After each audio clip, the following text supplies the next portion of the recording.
Alright, so I think this is recording. I'm going to go through a second review packet for Skill 3, Polynomial and Rational Functions. Alright, so, well, I thought I had it pulled up. There it is.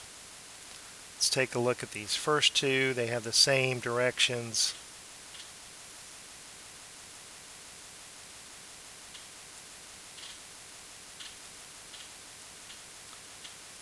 The first problem is in factored form. The second problem is term by term, not necessarily standard form, because the exponents are not in descending order. So here in factored form, to determine the degree, each factor is going to contribute towards that degree. The first factor here is contributing 2. The second factor is contributing 1. The third factor is contributing another 1. So the degree of this is 4. The leading coefficient, I do not have to multiply the whole thing out to get that leading coefficient. I can look at the coefficient in front of for each factor, the coefficient in front of the variable. So here I have a 1, here a -2, here a +2. So the leading coefficient, if I take that product, is -4. In the second one, since it is term by term, I look for the variable that has the largest exponent. 3, 5, 1, 2. The one with 5 here is the largest, so the degree is 5. And here the leading coefficient is -9 divided by 2.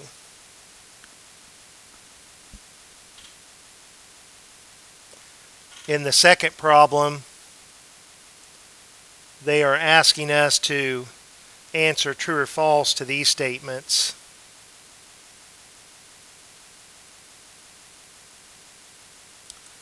In problem 3, it's saying, is the graph continuous? Can you draw this whole graph without ever lifting your pencil off the paper? No, there's a break in the graph. That's false. It is not continuous. Is this graph smooth? Well, I do not see any sharp corners, so the graph is smooth. But it has to be both smooth and continuous to be a polynomial. Because it's not continuous, this could not be a polynomial. Here, this looks like to be an absolute value function. The graph is continuous. We can graph the whole thing without lifting our pencil off the paper. However, there's a sharp corner here. This graph is not smooth. Therefore, this could not be the graph of a polynomial.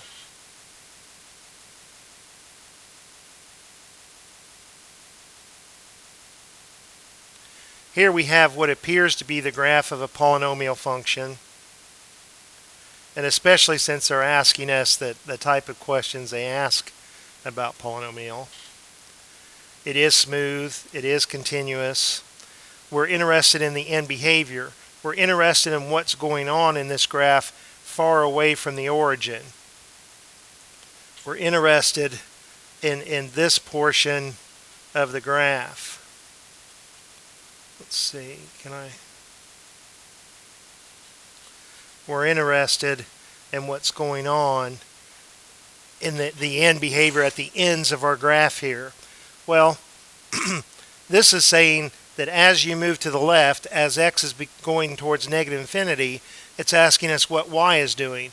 As x is going towards -infinity, the y values are going up to +infinity. And here, as x is going to +infinity, the y values are going down to -infinity. That's the end behavior for this graph.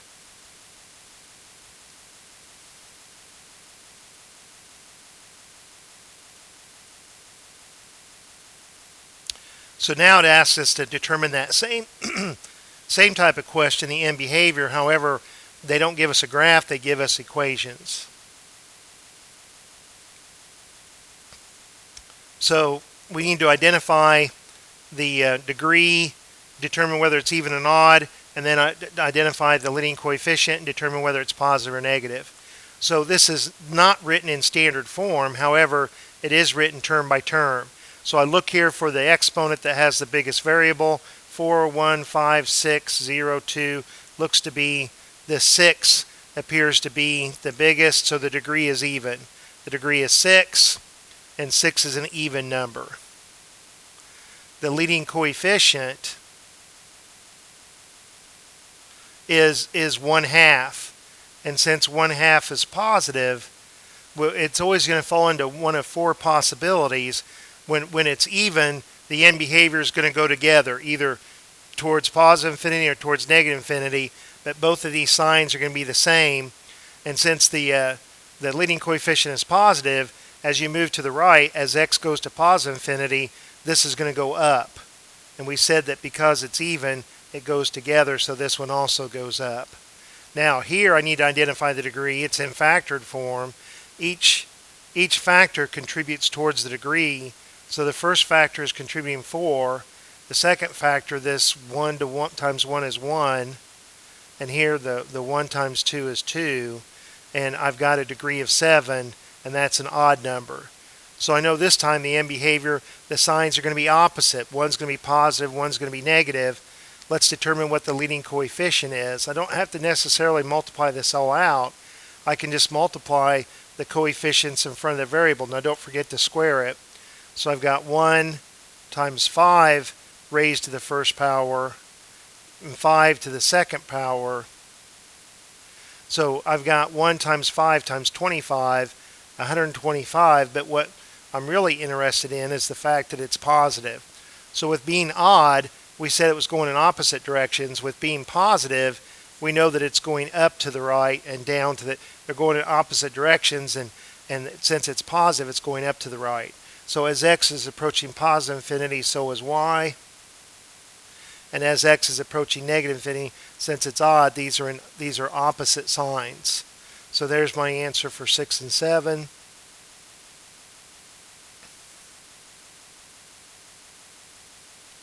For 8 and 9, they want us to determine the intercepts. So to determine the intercepts, you let the other variable be 0. If I'm trying to determine the x-intercepts, I'll let y be 0. If I'm trying to find the y-intercept, I let x be 0. So to find the x-intercepts, we let the output of the function be 0, and we solve this equation. So a graph, a polynomial, might have more than one x-intercepts. It could have none. If we solve this, this first factor is going to give us a solution of negative 5/2. The second factor, 6 minus 6 is 0. This last factor, if you add 3x and divide by, if you add 3x and divide by 3, you'll have 5/3. So those are the 3 x-intercepts. Oops. Well, I don't have to take the time. This is my x-intercepts. Now, let's come in and find my y-intercept. If I know that every polynomial function has exactly one y-intercept for polynomials, so I'm going to erase this to plug in 0 into my function. For a y-intercept, I evaluate the function at 0. So in this first factor, 2 times 0, 0, I just get a 5. In the second factor, 0 minus 6, I get a negative 6, but I've got to square it.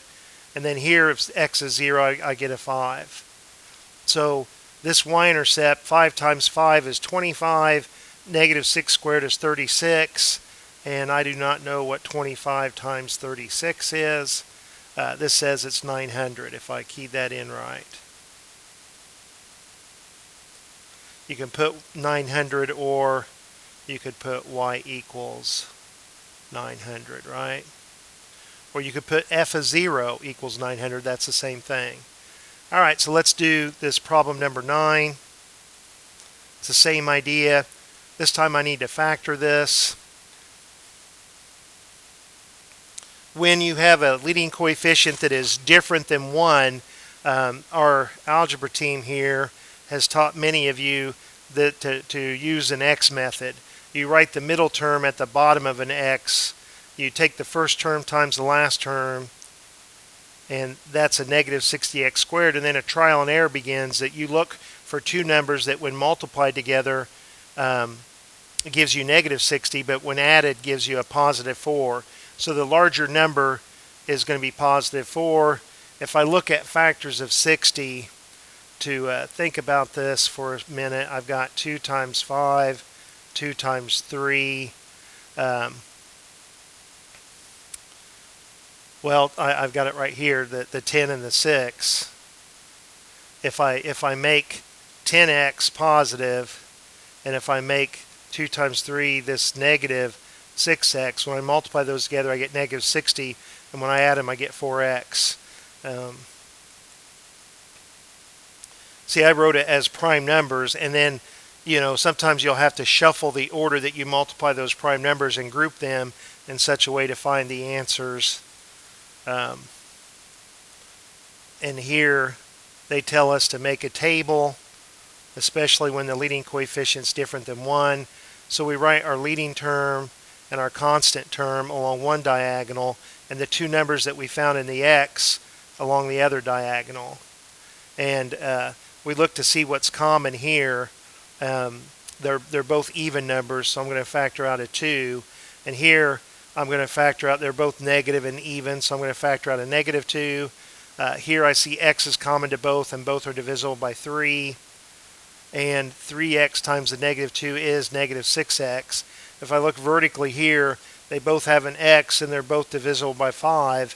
And 3x times 5x is 15x squared, and 2 times 5x is 10x. So it looks like we have found 3x plus 2 and 5x minus 2.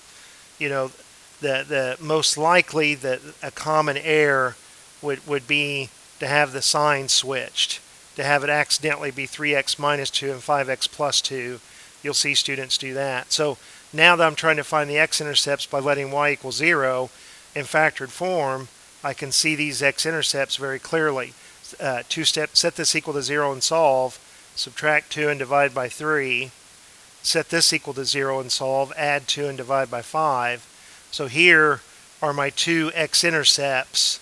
And now to find the y-intercept, we evaluate the function at 0, which in standard form, it's always your constant term here. So we have a y-intercept of negative 4. You could put y equals negative 4, or you could put f at 0 is equal to negative 4. It means the same thing. So now, in number 10, it's wanting us to write a polynomial function that has these zeros. So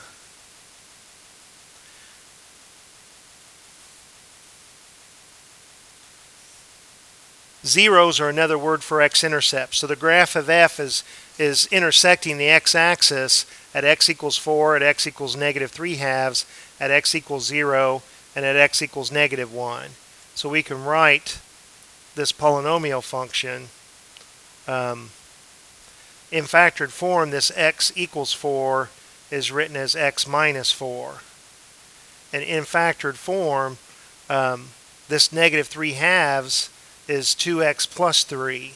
Because if I worked backwards, if I have x equals negative 3 halves, if I multiply both sides by 2, and then if I get 0 by adding 3 to each side, I can see that I want to write this factor as 2x plus 3. For x equals 0, I'm just going to put a factor of x there, and for negative 1, I'm going to write it as x plus 1.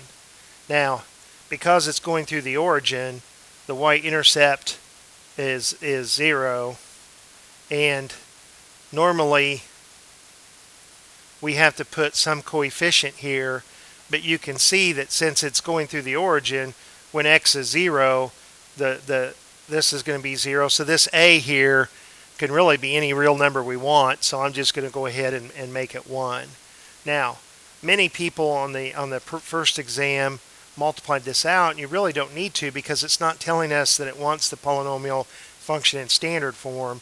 I'm not trying to check to see if you're good at multiplying binomials. I believe at this point you are, and on a test situation under a time constraint, if you got it wrong, it'd probably be because of silly mistakes. I have confidence that given time, people could multiply that out together without a problem. I just want you to write the polynomial function. So this is an acceptable answer for me. For number 10, or excuse me, for number 11, we want to write the equation for this graph.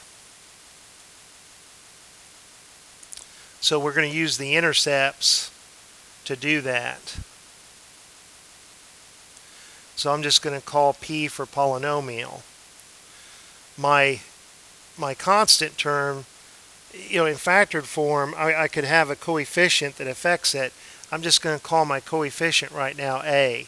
I can come in and determine. Last time we had the freedom of choosing any A that we wanted because it went through the origin. This time it's not going through the origin, so it's very likely that this value is going to be fixed. It might be 1, it might not be. If we look in factored form, here at x equals -3, it's a 0. And in factored form, that's x plus 3.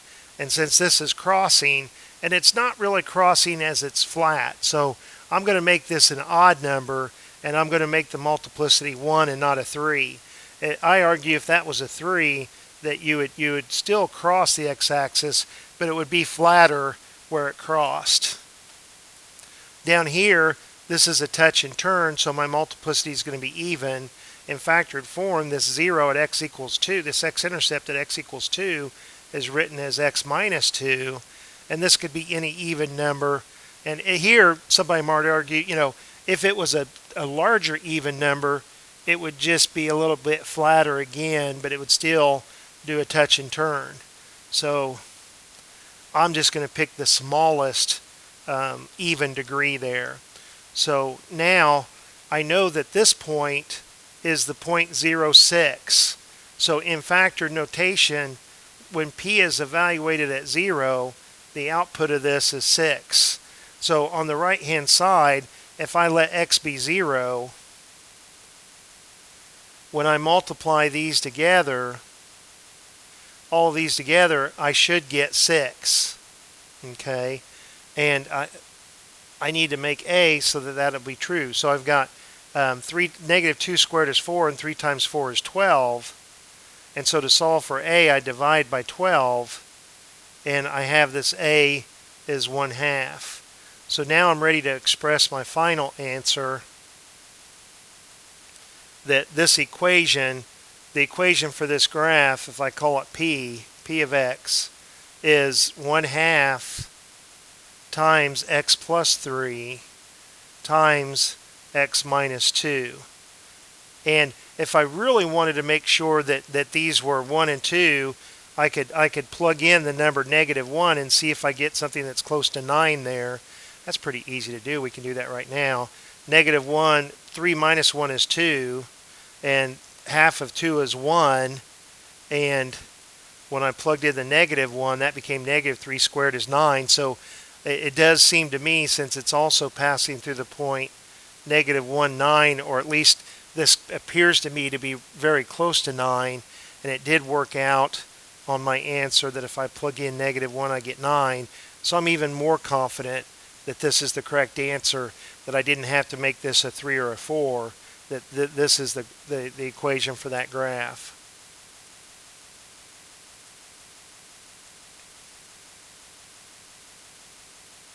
A lot of people mistook the word factors for zeros. I don't have to solve this equation. I just have to write it in factored form. So they are already giving me one factor.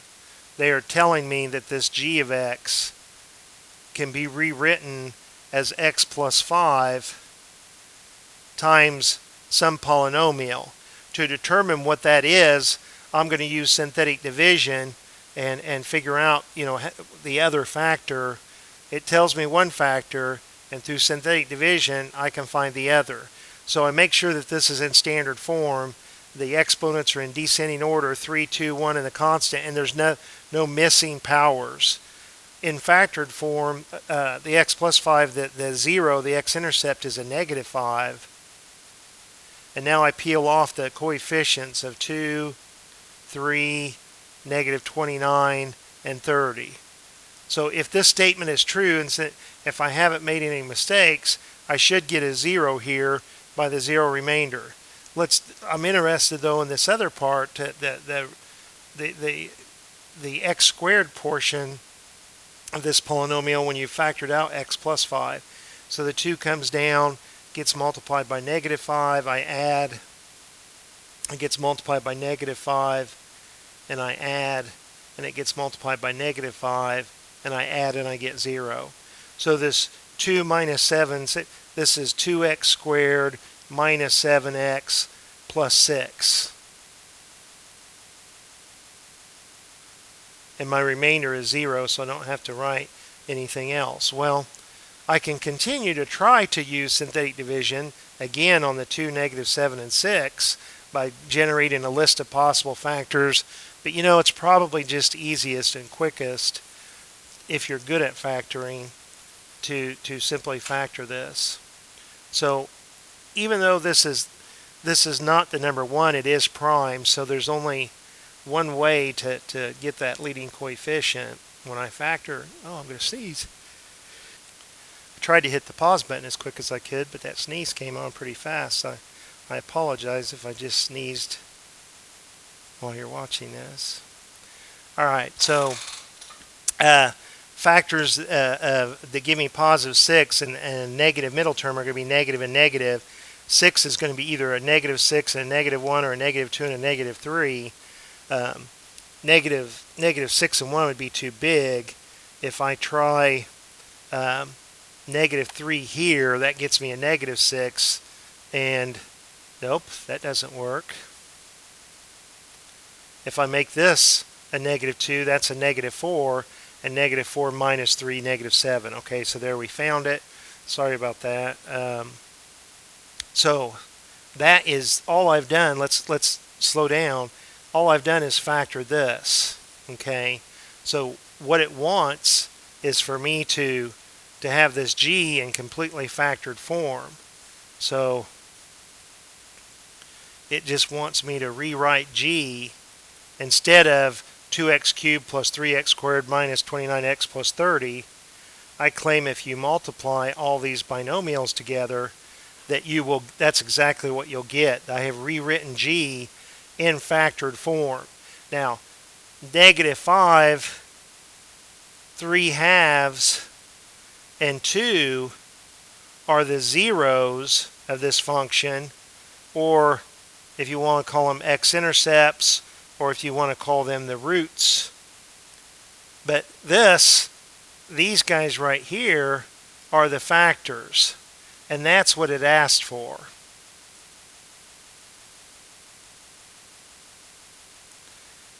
Now this one we can do in one of two ways. The old-fashioned way, before we learned the remainder theorem, would have been to simply plug in 3 into the function and have f of 3 is equal to this 2 times 3 to the 6th power minus 15 times 3 to the 5th power. And in the age of calculators, it would not take you very long to key this in. But it being so long, you do have to be careful and make sure that you don't have a data entry error, that you key in exactly what you're wanting to key in. This would get you the right answer. It's not the way I'm going to do it. I think it's easier. The arithmetic is going to be easier if I do synthetic division. Now, I actually use 3 and not the negative 3. This is the value that I want. I don't have to change the sign. My polynomial does have to be in standard form, and it looks like it is. 6, 5, 4, 3, 2, 1, and the constant. So I'm careful to peel off the coefficients and not lose a negative sign or accidentally copy a number down wrong.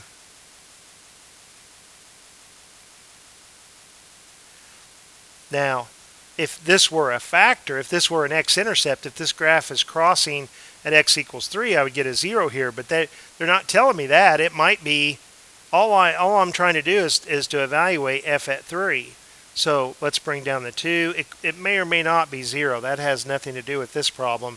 The remainder theorem says that if you plug this in, the number that you get will be the same number that I'm going to get here with synthetic division. If I add if I multiply, if I add, if I multiply, if I add. Alright, now I'm afraid that I'll make a silly error if I don't. Mental arithmetic is actually not my strength. Negative 228. And since I've got that there, I may as well just keep using it. Add 30. Get negative 198. Multiply by 3. Negative 554. 94. Subtract 11.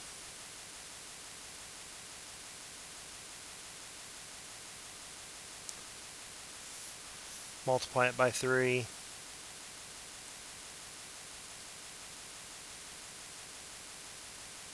Add these together. So, negative 1820. So that's what I claim. F evaluated at 3, if I haven't made any silly mistake, is negative 1820.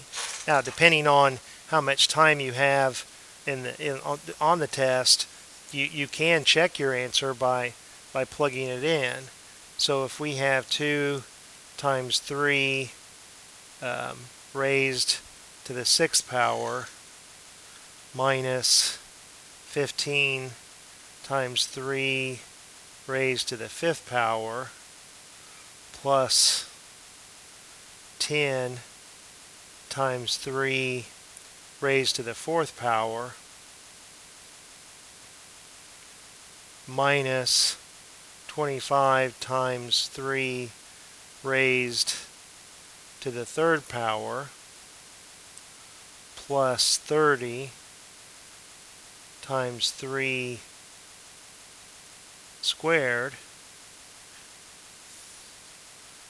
minus 11 times, I knew that was 33, I could have, and then minus 5.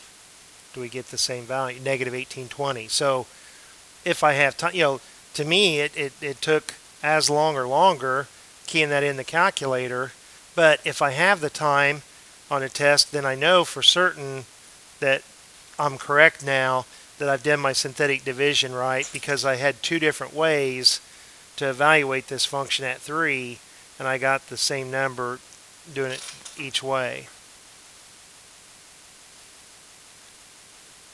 Now, on this next one, it's wanting a list. It's not saying that I actually have to find the zeros. It just wants the possible zeros. Don't take too much time doing synthetic division through this whole list. It just wants us to generate the list.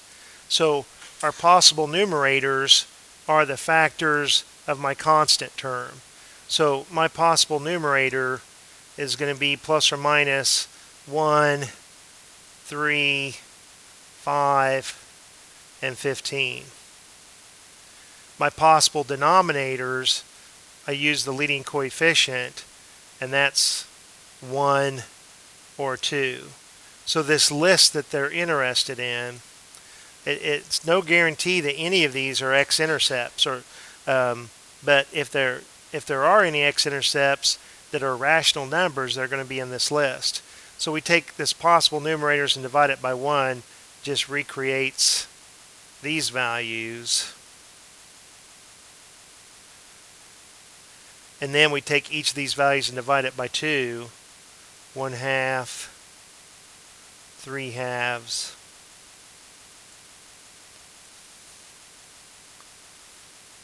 5/2.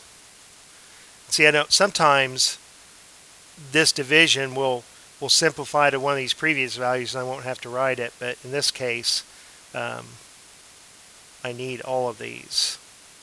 So here is my list, and I can stop right there. I'm not claiming that any of those, if you plug them in, will produce a 0 of this function, but I'm saying that if there is a 0 and it is a rational number, then it'll be in this list.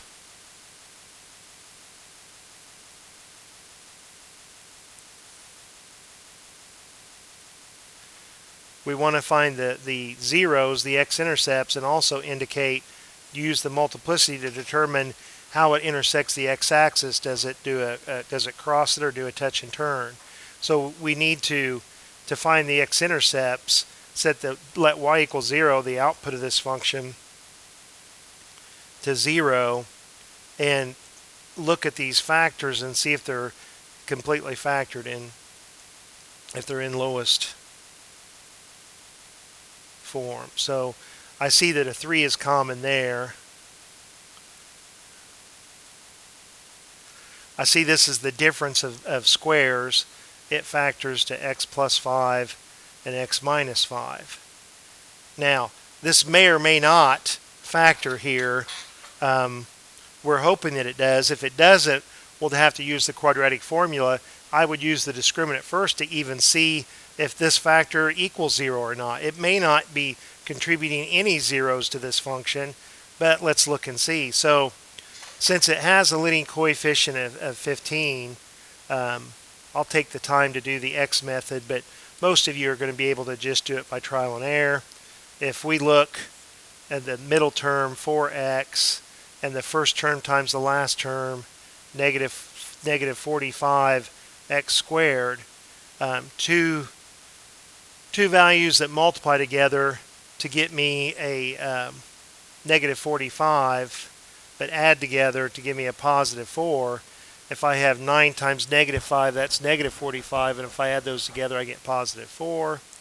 So the algebra team, I believe, or at least they've told me that they now put this information in the form of a table. The first term and the last term along one diagonal of my table, and the values that we found by trial and error in my x method are along the other diagonal.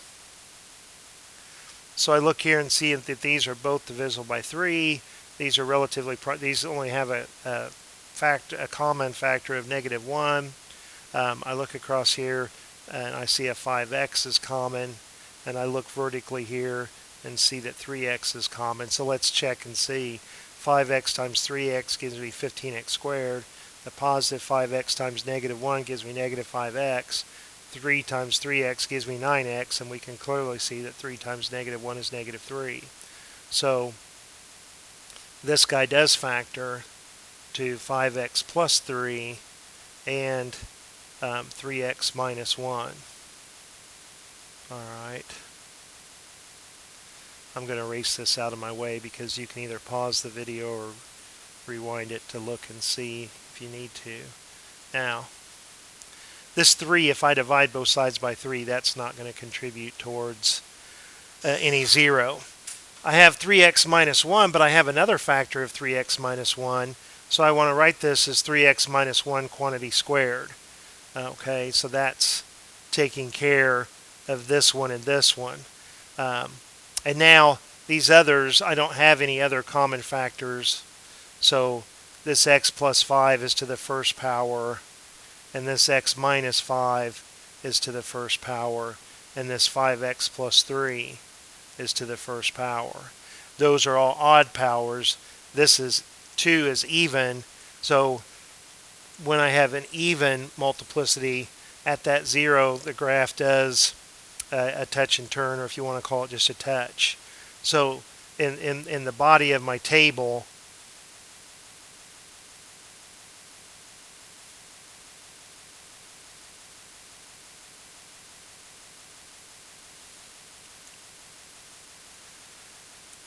three x minus 1 will be 0 if x is 1/3.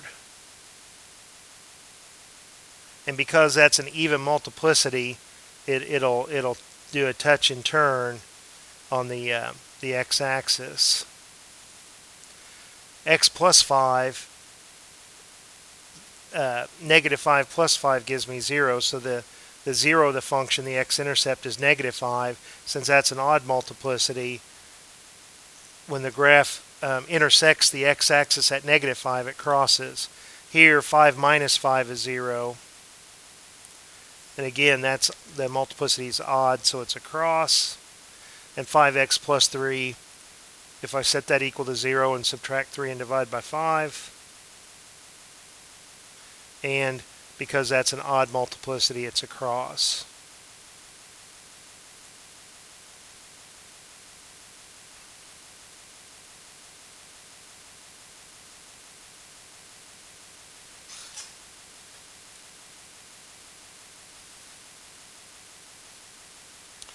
to find the zeros, the x-intercepts, also called the roots of this function, we let the output of the function, the y-coordinate, be 0, and we solve this polynomial equation.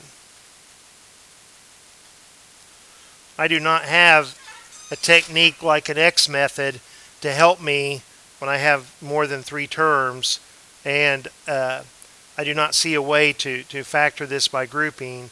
So the only way that I see to do this is to try to use our rational root theorem and hopefully find a rational 0. So the constant term, the factors of the constant term give me my possible numerator, and the factors of the leading coefficient give me my possible denominators. So the list that I need to check in search of a 0 of this function is, well, when this denominator is 1, I'll just get 1 and 3. When the denominator is 2, I'll get 1/2 and 3/2. When the denominator is 4, I'll get 1/4 and 3/4. Now at this point, to determine if any of these are x-intercepts, you have 2 choices. We can do synthetic division on each of these numbers to see if we get a remainder of 0, or we can plug them into the function to see if that function evaluated at that number equals 0. Because remember, plugging it in gives us the y-coordinate. If the y-coordinate is 0, then you haven't gone up or down and you're on the x-axis. I'm going to use synthetic division. I'm just going to plug in 1.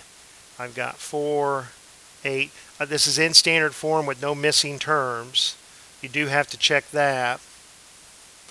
The 4 comes down, gets multiplied by 1, 12. Here I have 1. That's 1. That's 4. I didn't find a 0. So I move on to the next one. So I'll try a -1. See if that possibly could work. Bring down 4, -4, 4, -4, -15, +15. That's 18. That didn't work.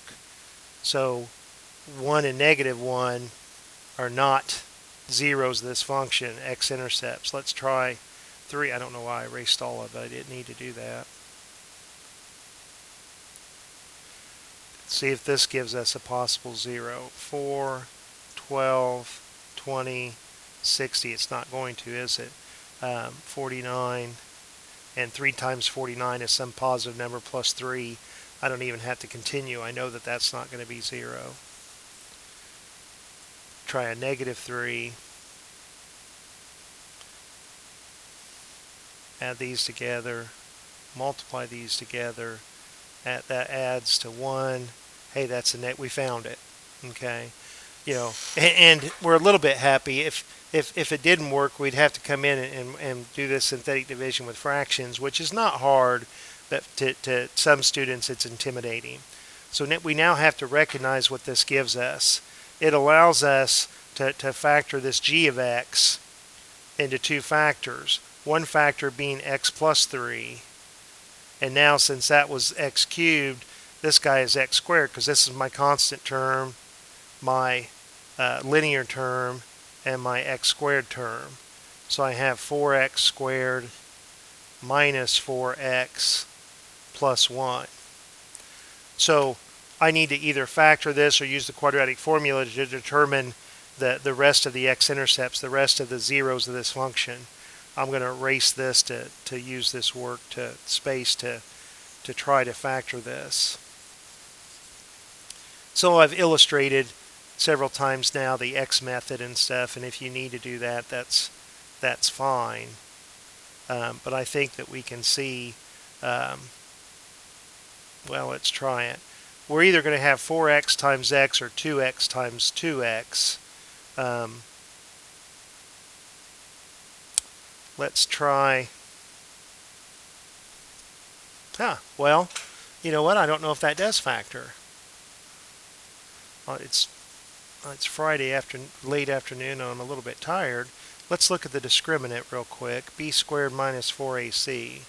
If a is 4, and b is -1, and c is +1, b squared is 1, A is 4, C is 1, and 1 minus 16 is a negative 15. So this guy will never equal 0.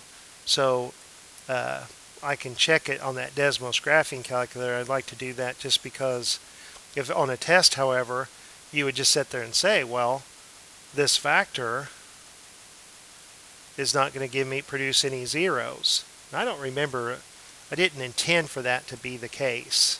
So I don't want to take up too much time, but it's not impossible that we would have that. So this guy is negative 3, and that's a 1. So in my table, this would be a cross. And I claim at a quick glance here, we need to go back, I guess, and check my synthetic division, but I claim that this is not going to be 0 because the discriminant is negative. My b squared minus 4ac of the quadratic formula, that you'd be taking the square root of a negative number. B squared negative 1 was positive 1 minus 4 times 1, and that's clearly a negative number. So I don't think that this equals 0, and I believe that this negative 3 is my only solution. Now I hate to take up too much time in this video, but it's worth it. And it's just worth it because I would feel guilty if I've done this wrong. Alright, so let's key in our graph. I'm just going to go with the original one and just call it y. Y equals 4x cubed plus 8x squared minus 11x plus 3. And I've made a mistake somewhere.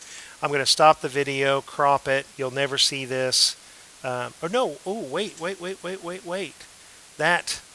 is a 1/2.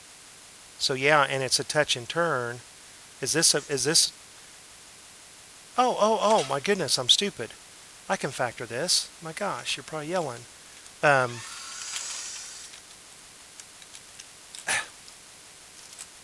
But the discriminant was I've made a mistake somewhere, so I'm going to have to pause the video and redo it. Or stop it.